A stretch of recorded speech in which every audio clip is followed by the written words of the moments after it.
So, welcome everyone.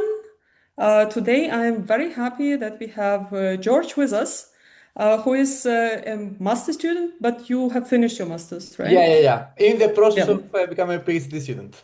In the process of becoming a PhD student at ETH, and today he will present his work, his master thesis work. Great, Yeah. George, you're welcome. Hello, everyone. My name is George, and today I'm going to present to you essentially my extended thesis. The title is Beyond Outliers, a study of optimizers under quantization, and this is joint work with Sale Askvos, Alexandra Volkova, Torsten Hofler, and Dan Alistar. Before I even begin, thanks a lot, everyone, for being here. I really appreciate it. And a special thanks to Professor Soh and Professor Adilova for inviting me. Um, okay, so the general outline for today. I'm going to start with the very high level and intuitive idea of what we try to do in the paper. Then some warm up about very brief warm up about quantization and what is the problem with quantization of LLMs and so on.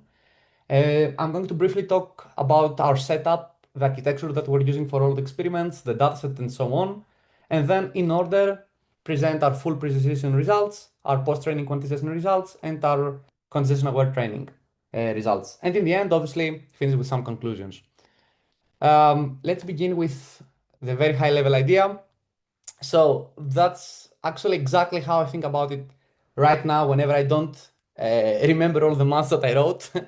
We all know the classic telephone game that children play. In different countries, it has a different name. I think in Russia and Greece, it's broken telephone, in Brazil or whatever. Essentially, a child decides a message, let's say peace, and the message is whispered from child to child in succession, in sequence.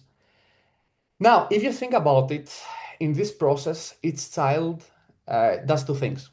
A, it distorts the original message. Like, let's say that a child, even if it would hear the original message, the message from the first child, it might add distortion to it. For example, let's assume that one child, whatever they listen to, they add S to the end. And on top of that, every child is going to distort the distortion because you have a sequence of children, right? So after the second child, you are never going to hear the original message. You're going to hear a distorted version. So you have to assume that you're also going to distort the distortion in a sense. Feed-forward networks under quantization, if you think about it, they are they are very similar or actually exactly the same as this. But we usually, and if you ask me wrongly, ignore the second event, the distortion of the distortion of the distortion in a sense. You actually just investigate, or most often just investigate the layer-wise distortion in a certain sense. You will see what I mean in some slides. Now, optimizers, through their effect on the distribution of the weights, obviously can possibly affect both one and two here. And in our paper, we are going to look at how optimizers affect one and two, and in the end, what's their final impact, the final impact on quantization performance. Okay, so very few things about how we do NLP and transformers in case somebody watches the video afterwards. Um, we essentially feed modern neural networks. We feed them sequences of words, or rather sequences of parts of words called tokens. The embedding table, the very first layer of the neural network, maps every such token to a vector. For example, the word thanks can be mapped, if it's one token, can be mapped to the vector, to the pink vector here. The word for to the yellow one, and the word coming to the blue one, and so on. And every vector consists of elements and so on. Then you stack these vectors together and you get a matrix, and this matrix is fed to the transformer. And in every block of the transformer, what happens is that this matrix is processed, and information is exchanged between the vectors of the matrix, between the rows of the matrix. An intuitive way to think about it is like think of a sentence, and at every layer you look at the sentence once again. And every time you look at the sentence, you know something more about the sentence.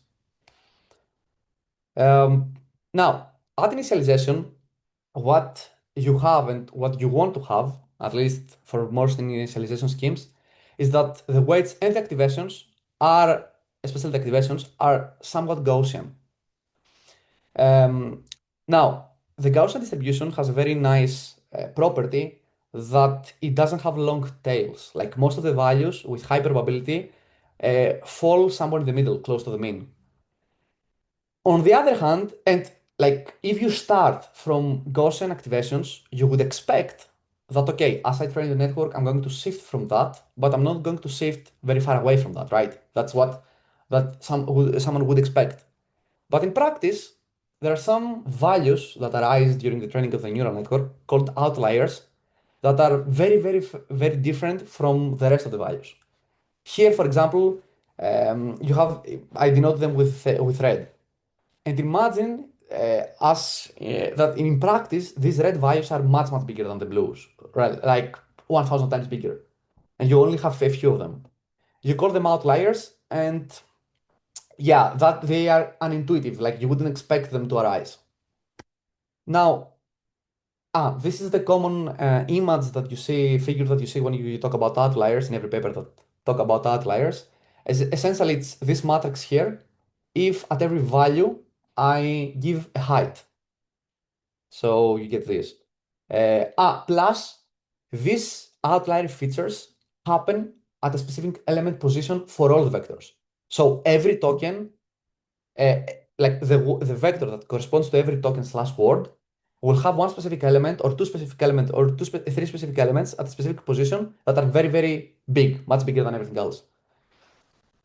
Okay, now, very brief intro to quantization. Imagine that you have a very fine grid with a lot of places in between that allows you to represent a lot of numbers. And you want to go to a representation that is more coarse. Why? Because you want to save memory, blah, blah, blah, blah. What you do is that, first of all, you map the biggest values from the initial range to the biggest values of the new range.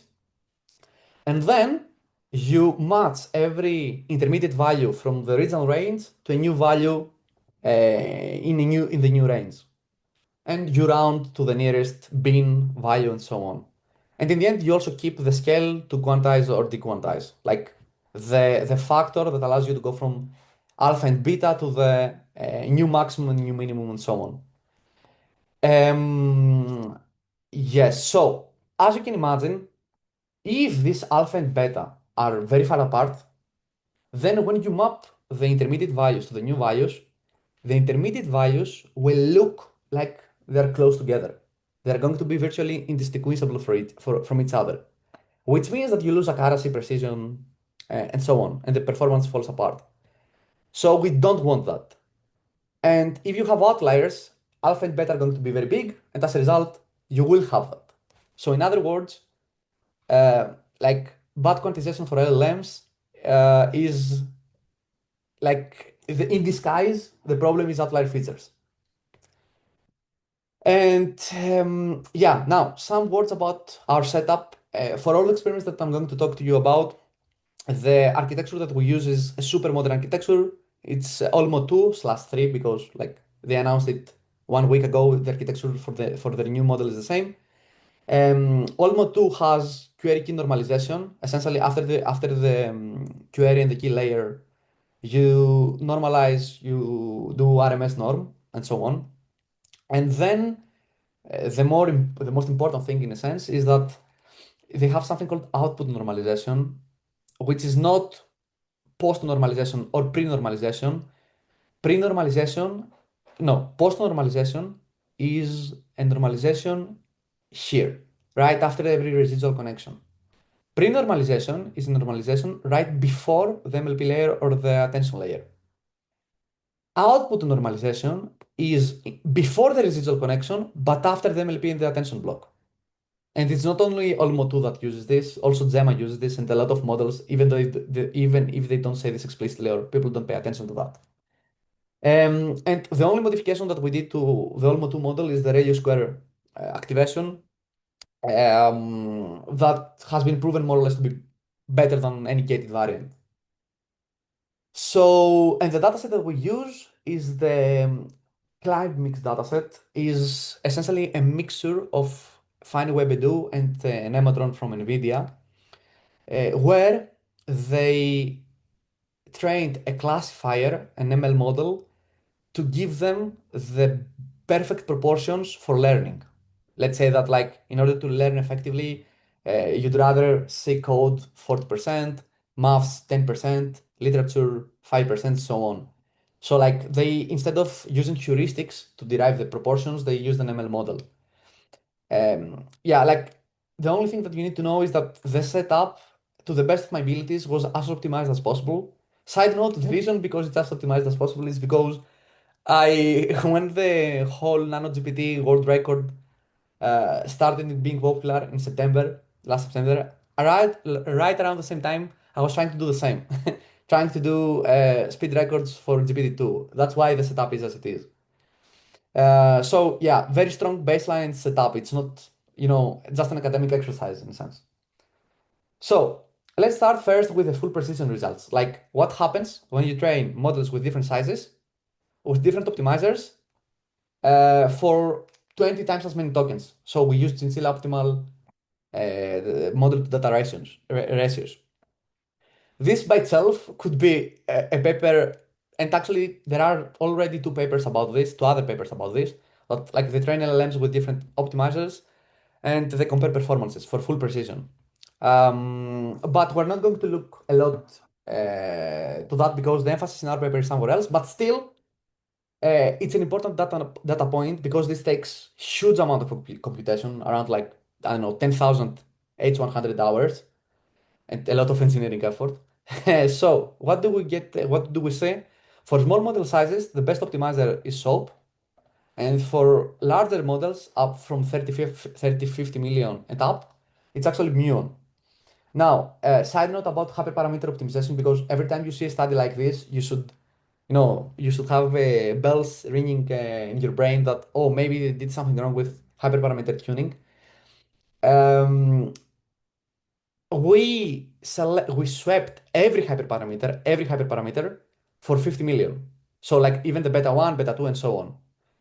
And then we kept beta 1, beta 2 the same for everything that is above 50 million, but we swept again the learning rate. Now, someone might say, oh, okay, but beta 2 might shift for 1.5 billion or whatever. Yeah, it might shift. But, like, the alternative is to sweep at every size, which makes the cost explode combinatorially, which makes studies like this impossible. And if you want my opinion, they don't shift a lot. Like, even the learning rate, even though we swept the learning rate at every size, I feel because of the architecture, because of the changes in the architecture and so on, the learning rate barely shifted. So we didn't even need to do that. In any case, what we get is that SOAP is being the best and at small sizes, and Muon is being the best at larger sizes, which is more or less the same as one of the studies that I told you about.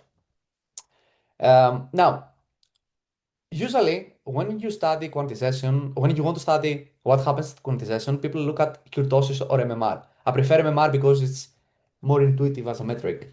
MMR is the max to median ratio. So you take all the activations, you take this matrix that I showed you.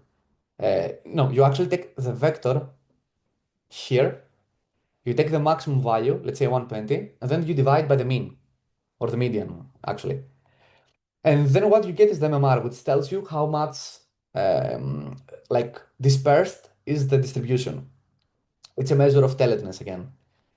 And usually people assume that MMR correlates with quantization performance. So here we have the MMR for different model sizes, for different optimizers. What we see is that Shampoo has by far the worst MMR at every model size, and PhD more often than not has the best, or, like, very close to the best. So, like, we would expect PhD to perform the best after quantization, and Shampoo to perform the worst after quantization. And that's what we were expecting. And when actually I got the result, I got a heart attack because it was exactly the opposite. Not exactly, but very closely, very closely the opposite. Like Shampoo, for some reason, was performing the best after quantization, while PhD was performing bad. Not the worst, it was actually muon, but PhD was also very bad.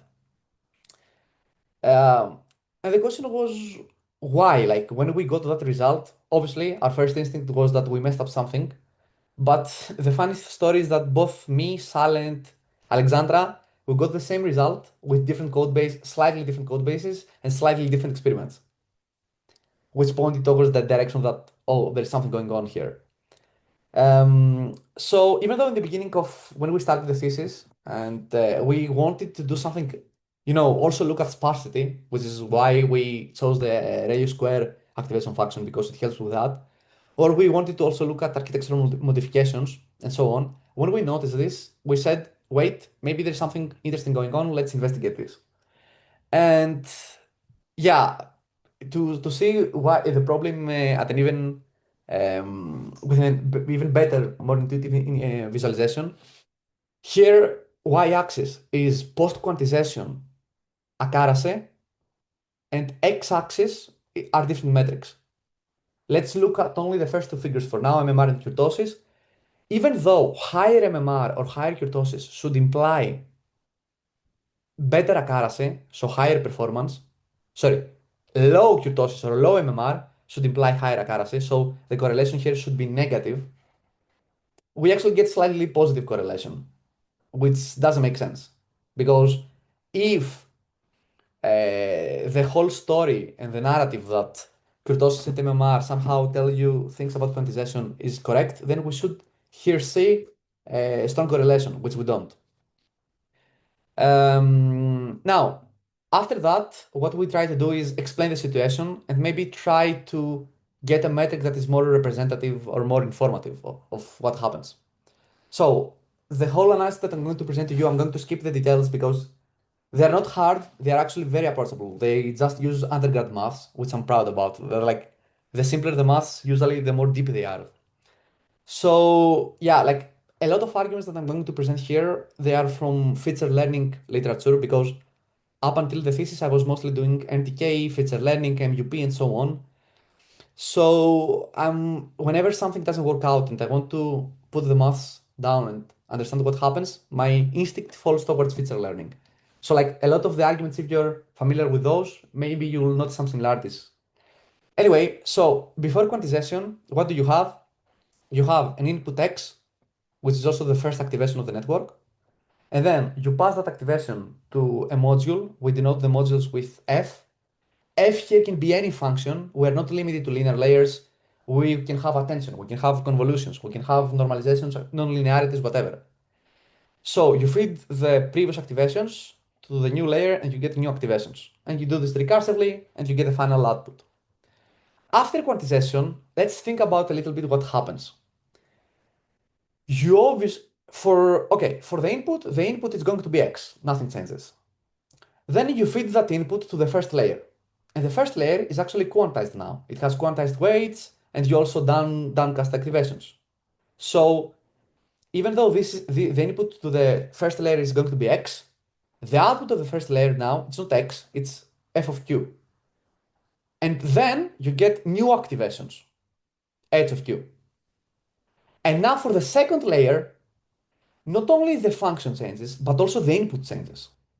In other words, it's exactly what happens with the children and the telephone game that I explained in the beginning. That like you do not only have a distortion in the function due to quantization, you also have a distortion in the input. And what you want to study? You want to study the change, the difference between the quantized activations and the original activations. Again, don't spend too much time looking at the formulas. I have them here maybe for the question part, for the discussion part later on, in case you're curious and so on. But like, if you are slightly smart about writing this activation difference, like activations after quantization, activations before quantization, and if you're a little bit smart about it and you use something called supply principle about how you um, allocate responsibility for changes to different players. If you use that and with some like rather easy maths, you can write the change in the activations as the sum of two terms, A and B. A briefly consists of two terms itself.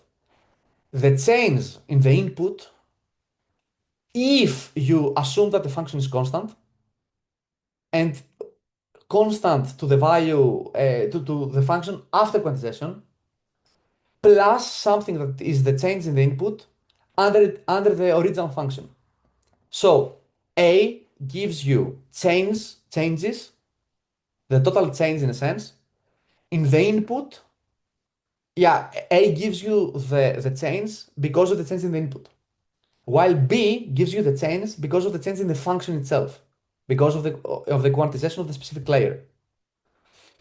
Yeah, B itself, as I said, consists of two parts in the same way as A. So again, A at an intuitive level gives you the change in the input, tells you about the change in the input, and B tells you about the change in the function.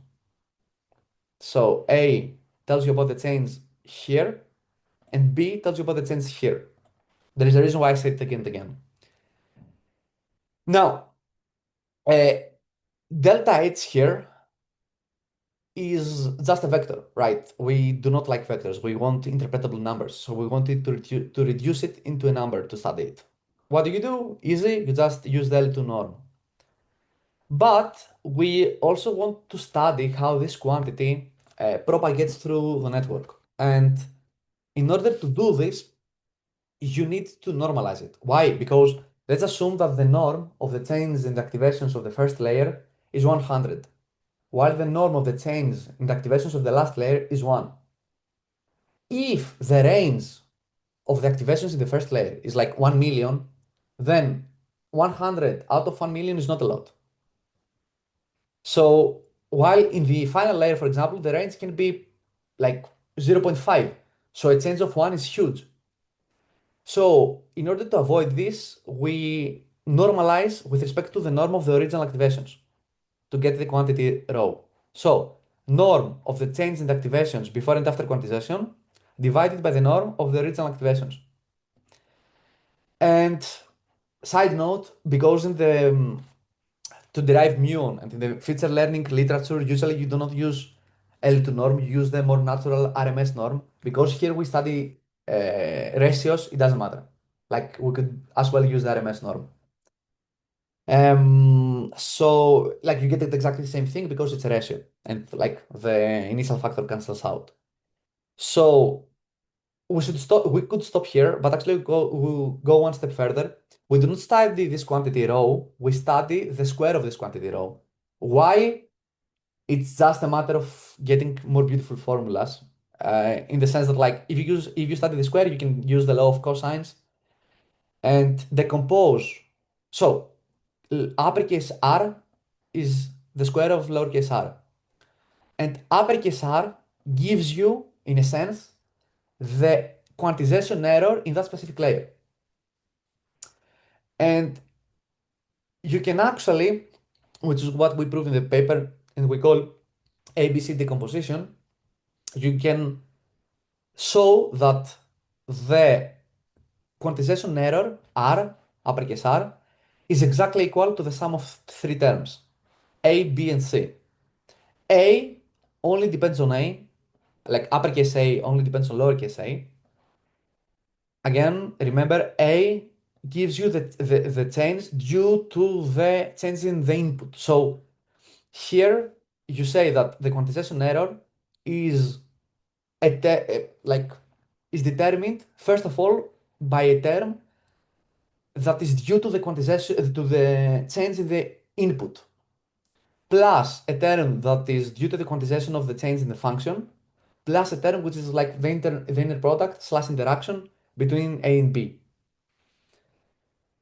Now, this is like very, very deep if you think about it, because you can decompose and study where the error comes from. Like, does it come from the error in the fifth layer, does it come from quantizing the specifically the fifth layer, or does it come from actually the fourth layer, which already had a lot of error, and the fifth layer just amplifies that error?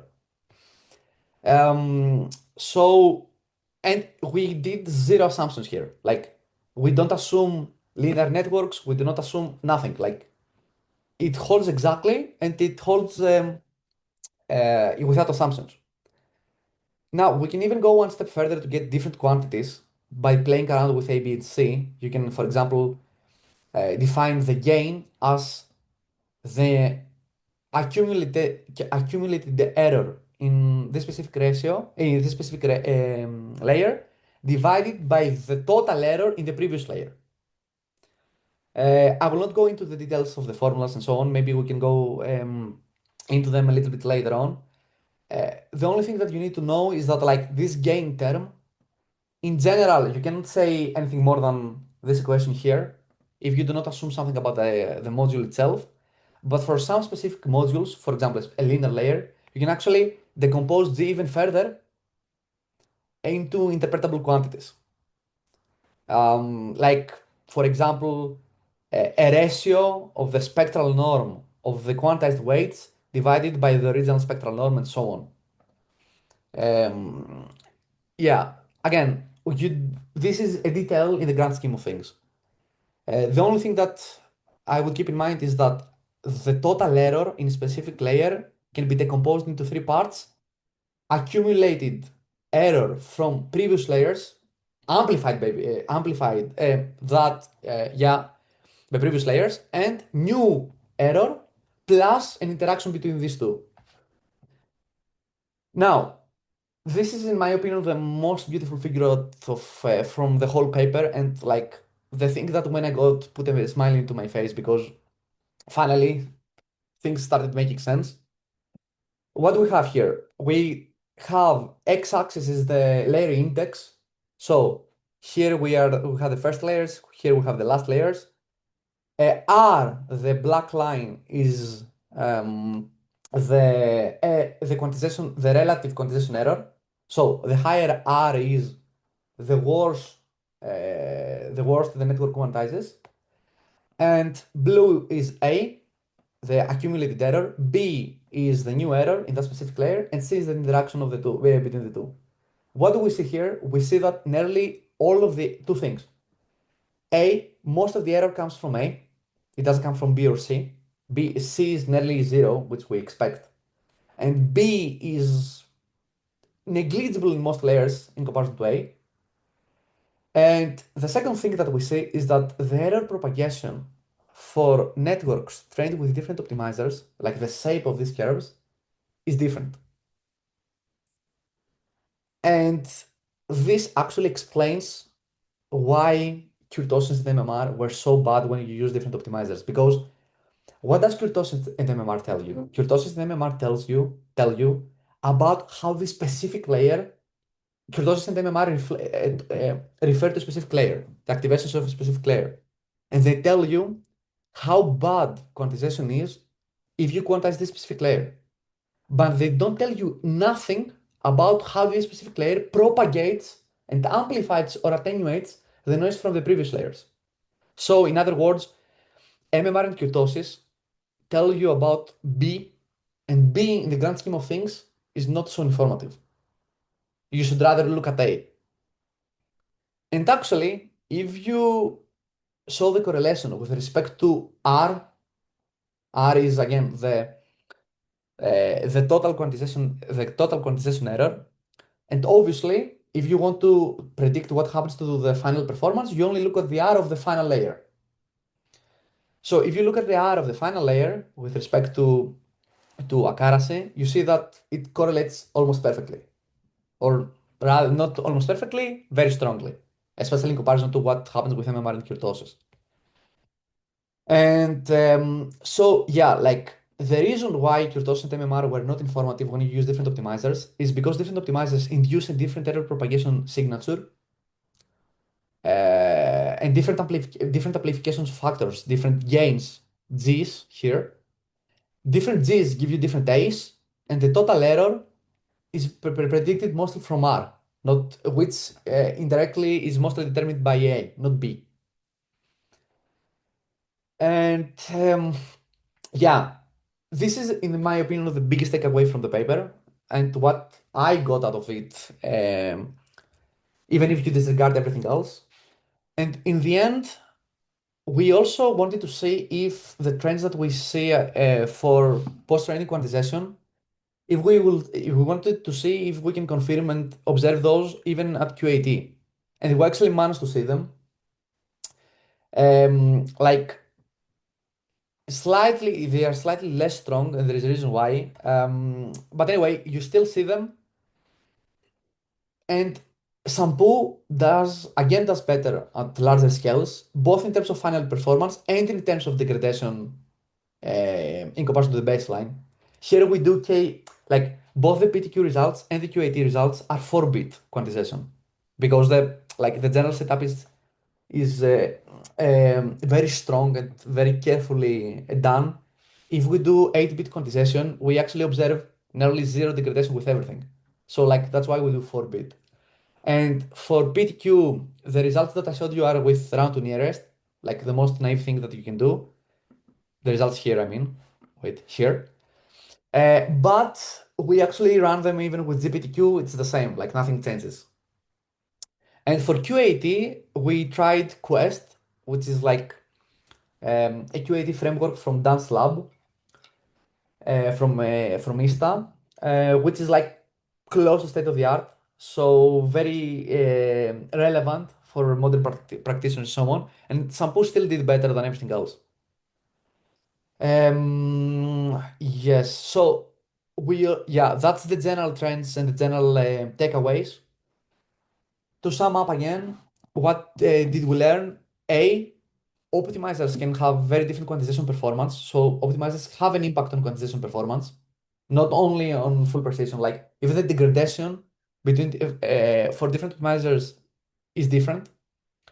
This is due to error propagation, and that's why like Kurtosis and MMR cannot capture it. And like I'd like to close with a question, which is how I think about it and what I would like to explore when I start my PhD. Um, because I think it's going to be a gift that it's going to keep on giving and giving. Is that how can you use the closed form solutions and the closed form formulas that we have for the ABC decomposition for specific layers, for example, for the linear layers or the layer normalization layers, or maybe someone can extend them for attention. I try to do that. It takes some effort, but you probably can do this. How can you take advantage of these formulas to maybe build a new PTQ or QAT method or a novel optimizer that takes into consideration the error propagation? Because up to now, most QAT methods or PTQ methods, even GPTQ for that matter, they mostly consider what happens at a single layer. Like you assume that the input to every layer is perfect, which is not. Like they ignore the fact that you should also look at how you propagate the noise. Um, so yes, that's more or less everything from my side. And I'm open for questions now. I tried not to go into unnecessary details just to give you the bigger picture. Okay.